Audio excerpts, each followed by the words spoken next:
আসসালামু আলাইকুম। আমি ডাক্তার এনামূলক পারভেজ, ন্যাচারাল মেডিসিন। আমার চেম্বার হচ্ছে মারজান মেডিসিন কর্নার, চৌরাস্তার মোড়, ডাক বাংলো সড়ক, লালমোহন বলা। আমি আজকে যে জায়গা দাঁড়ানো ছিল আছি, এটা হচ্ছে লালমোহন উপজেলার ফরাজগঞ্জ ইউনিয়নের কিশোরগঞ্জ 4 নম্বর ওয়ার্ড। যে জায়গা আছি এই জায়গাটা হচ্ছে নন্দ কিশোরগঞ্জ বাজার। এক সময় এই বাজারটা লালমোহনের চেয়ে অনেক বড় বাজার ছিল। আর আমার পিছনে যে খালটা দেখতেছেন, এই খালটা ছিল অনেক বড় একটা খাল ছিল।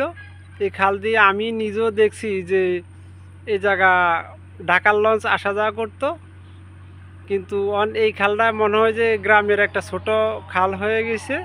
এক সময় ঢাকার লঞ্চ আসা যাওয়া করতো, প্রচুর স্রোত ছিল। এবং আমি যে জায়গা দাঁড়ানো আছি এই জায়গা একটা খেওয়া ছিল।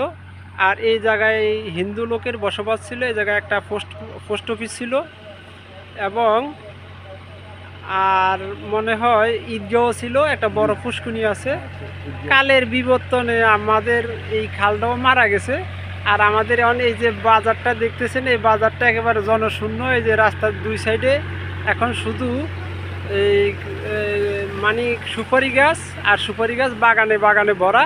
এখন এই জায়গা কোনো লোক বসবাস করে না, হিন্দুরাও নাই। বাজারটা একেবারে বিলীন হয়ে গেছে। আমার এক চাচা, এই চাচার কাছ থেকে আমি একটু তথ্যগুলো নিচ্ছি। উনি এই বাজারের বিস্তারিত কথাগুলো বলেন। সালাম দেন, পরিচয় দেন। আসসালামু আলাইকুম। আমি সাধারণ শ্রমিক।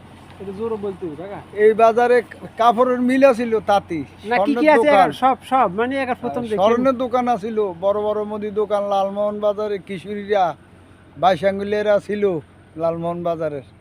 এবং এখানে বড় মন্দির আছিল, অনেক হিন্দু এখানে খাজনা উঠাইতো, কাছারি আছিল, তহসিলদার অফিস, পোস্ট অফিস, অনেক কিছু ছিল।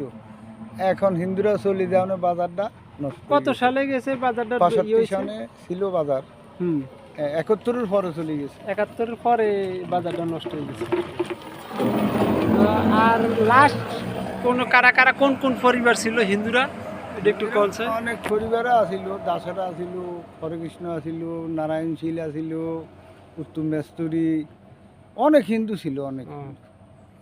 তো এই জায়গাতে একটা খেওয়াও ছিল। হ্যাঁ, একটা খেওয়া ছিল এবং লঞ্চ বিত্ত। হ্যাঁ, গাড়ি গাড়া ছিল, গাড়ি দিয়ে মাল সামানা নিত, অনেক কিছু ছিল। বরিশালের লঞ্চ বিত্ত, এখন ওগুলি আর নাই। এখন তো আল্লাহ হাফেজ। আসলে এই ইয়াটা উঠানোর উদ্দেশ্য হচ্ছে যে আমরা কালের বিবর্তনে, মানুষের ক্ষমতার অপব্যবহারের কারণে কিন্তু এই যে কোনো দেখা যায় বাজারগুলো ধ্বংস হয়ে যায়। এই জন্য আমরা এইভাবে যদি এই ঐতিহ্যগুলোরে আমরা যদি ধরে রাখতে চাই, তাহলে আমরা কোনো সময় ক্ষমতার অপব্যবহার না করাটাই ভালো। আল্লাহ হাফেজ, আসসালামু আলাইকুম।